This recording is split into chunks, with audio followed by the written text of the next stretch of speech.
Well, welcome back to Reading with Professor Mojo. I am Professor Mojo, also known as Dale Bayless, sometimes known as Dale Alexander if you watch me on or hear me on radio. Nobody watches anything on radio. But anyway, we started reading this week, and we are doing The Lion, the Witch, and the Wardrobe. You can go to Professor Mojo Reads on YouTube and get the first chapter. There's also a little bit of Dr. Seuss up there, and I may add a few more things this week. But right now, we are going to continue with The Lion, the Witch, and the Wardrobe. We got through chapter 1 the last time, and if you're not familiar with the book, it is by C.S. Lewis, and it is absolutely a fantastic read. And a lot of imagery in it, a lot of beauty in it, a lot of really good writing, and of course, a little bit of symbolism as well. So, in the first chapter, we did find out that Lucy, one of the young kids who went to live with their eccentric uncle out in the country, and she let the other kids go explore the rest of the house, and she found a wardrobe that she opened up and kept going through it. And it kept going back and back and back. And then she found a light, and she walked into the light, which is okay in this story, but if you ever pass out and see the light, you probably don't want to go there. But when she got there, she found snow, and she found a lamp, this street lamp out in the middle of nowhere. And then she found a fawn. It's like half human, half deer kind of thing, okay? And when we left the last chapter, the fawn had exclaimed to Lucy, "Goodness gracious me!" And that's where we left the last story. So now we go into chapter 2, and it is entitled, What Lucy Found There. "Good evening," said Lucy, but the fawn was so busy picking up its parcels that at first it did not reply. When it had finished, it made her a little bow. Good evening," said the fawn. "Excuse me, I don't want to be inquisitive, but should I be right in thinking that you are a daughter of Eve?" "My name's Lucy," she said, not quite understanding him. "But you are, forgive me, you are what they call a girl?" said the fawn. "Of course I'm a girl," said Lucy. "You are in fact human?" I get that question sometimes too, I'm not going to lie. "Of course I'm human," said Lucy, still a little puzzled. To be sure," said the fawn. "How stupid of me. But I've never seen a son of Adam or a daughter of Eve before. I am delighted. That is to say," then he stopped as if he had been going to say something it had not intended, but had remembered in time. Delighted, it went on. "Allow me to introduce myself. My name is Tumnus." "I'm very pleased to meet you, Mr. Tumnus," said Lucy. "And may I ask, Lucy, daughter of Eve," said Mr. Tumnus, "how you have come to Narnia?" "Narnia? What's that?" said Lucy. "This is the land of Narnia," said the fawn. "We are here now, all that lies between the lamppost and the great castle of Caer on the eastern sea. And you have come from the wild woods of the west?" I got in through the wardrobe in the spare room," said Lucy. "Ah," said Mr. Tumnus in a rather melancholy voice. "If only I had worked harder at geography when I was a little fawn, I should no doubt know about all those strange countries. It is too late now." "But they aren't countries at all," said Lucy, almost laughing. "It's only just back there. At least, I'm not sure. It is summer there." "Meanwhile," said Mr. Tumnus, "it is winter in Narnia, and has been for ever so long, and we shall both catch cold if we stand here talking in the snow. Daughter of Eve from the land of Spare where eternal summer reigns around the bright city of Wardrobe. How would it be if you came and had tea with me?" "Oh, thank you very much, Mr. Tumnus," said Lucy. "But I was wondering whether I ought to be getting back." "It's only around the corner," said the fawn. "And there'll be a roaring fire, and toast, and sardines, and cake." "Well, it's very kind of you," said Lucy, "but I shan't be able to stay long." "Well, if you take my arm, daughter of Eve," said Mr. Tumnus, "I shall be able to hold the umbrella over both of us." "That's the way now. Off we go." And so Lucy found herself walking through the wood, arm in arm with this strange creature, as if they had known one another all their lives. They had not gone far before they came to a place where the ground became rough, and there were rocks all about, and little hills up and little hills down. At the bottom of one small valley, Mr. Tumnus turned suddenly aside as if he were going to walk straight into an unusually large rock. But at the last moment, Lucy found he was leading her into the entrance of a cave. As soon as they were inside, she found herself blinking in the light of the wood fire. Then Mr. Tumnus stooped and took a flaming piece of wood out of the fire with a neat little pair of tongs and lit a lamp. "Now we shan't be long," he said, and immediately put a kettle on. Lucy thought she had never been in a nicer place. It was little, dry, clean cave of reddish stone, with a carpet on the floor and two little chairs. "One for me and one for a friend," said Mr. Tumnus, and a table and a dresser and a mantelpiece over the fire, and above that a picture of an old faun with a gray beard. Gray beards are kind of cool, to be honest with you. In one corner there was a door which Lucy thought must lead to Mr. Tumnus's bedroom, and on one wall there was a shelf full of books. Lucy looked at these while he was setting out the tea things. They had titles like The Life of Letters of Sillinus, or Nymphs and Their Ways, or Men, Monks, and Gamekeepers, A Study in Popular Legend, or Is Man a Myth? "Now, daughter of Eve," said the faun, and really, it was a wonderful tea.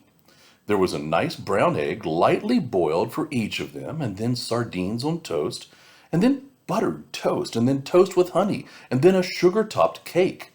And when Lucy was tired of eating, the faun began to talk.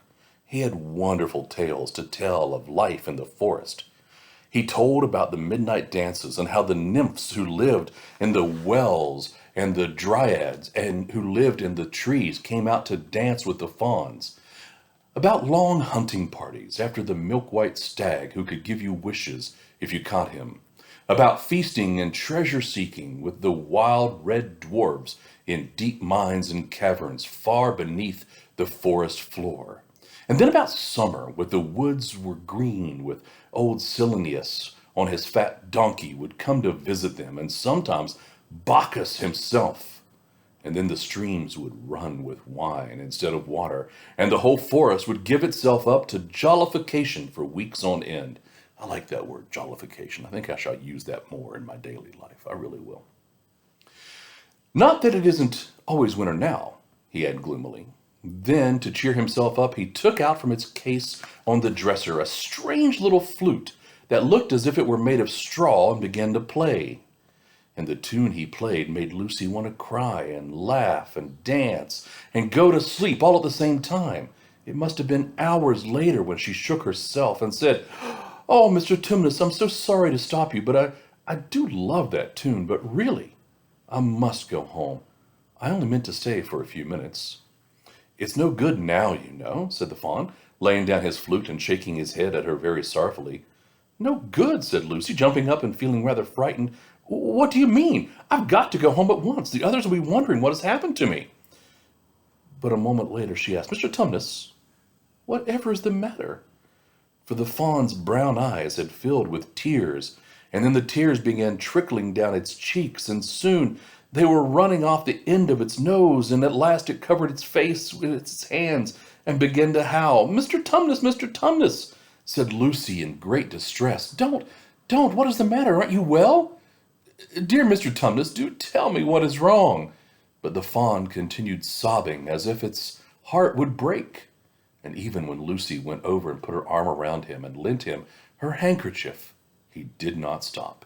He merely took the handkerchief and kept on using it, wringing it out with both hands whenever it got too wet to be any more use. So that presently Lucy was standing in a damp patch.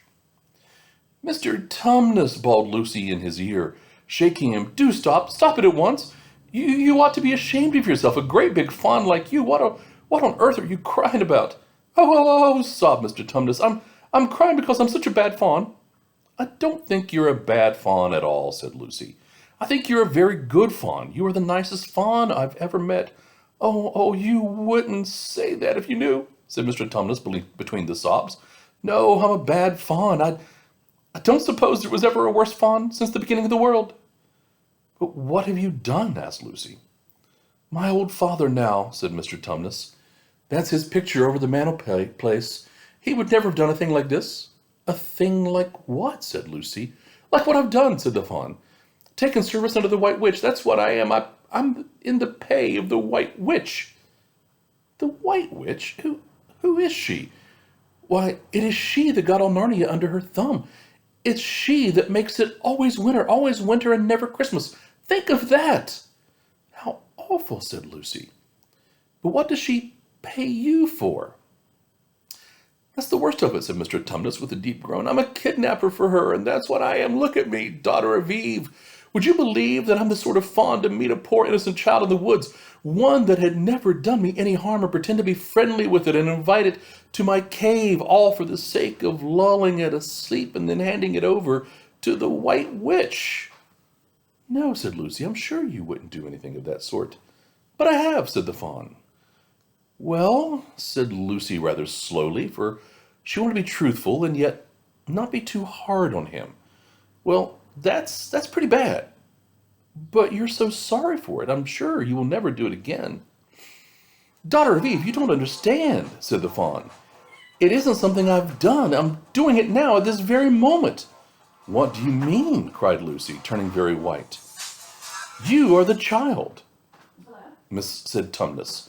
"I had orders from the White Witch that if I ever saw a son of Adam or daughter of Eve in the wood, I was to catch them and hand them over to her, and you are the first I've ever met, and I pretended to be your friend and ask you to tea, and all the time I've been meaning to wait till you were asleep and then go to tell her."